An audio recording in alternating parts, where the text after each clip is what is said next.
Alright, let's talk about something that most people don't talk about with debtors. Let's talk about the psychology of collecting a debt. Let's talk about getting the debtor in the frame of mind to collect a debt. So, let's consider for a moment that the debt isn't a debt. Let's consider that it's a puppy.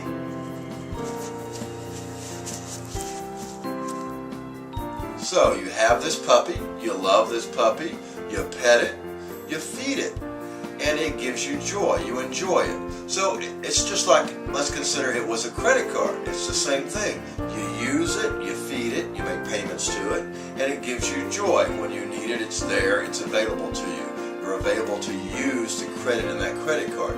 So let's consider you were having some hard times, and so you had the puppy. So you were having difficulty feeding the puppy, so you gave the puppy away to a family member. You gave him away to Aunt Sally. So now Aunt Sally is taking care of the puppy.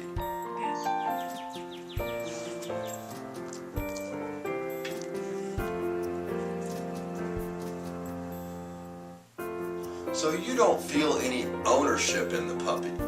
You have Aunt Sally taking care of it, you know it's being taken care of, but you don't have any ownership in it. So then someone calls you and wants you to feed the puppy. Well, it's not my puppy anymore, it's Aunt Sally's puppy.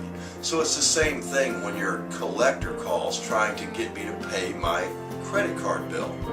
I don't want to pay the credit card bill because it's not doing anything for me anymore. I'm not getting any joy out of it. I'm not petting it and feeding it anymore because there is no joy, because I have given it away. So when your collector starts calling me and starts talking about payment arrangements and some type of repayment plan, I'm not willing to discuss that, because what your collector has first got to do is get me to pick the puppy back up, to take ownership of that credit card again. So what's usually missing in most collector's repertoire is the ability to be quiet for a moment, realize the stage in which the debtor is in. If he's in a stage of denial that I don't have any benefit from this, there's nothing that I want to do about it, there's no sense talking about payments.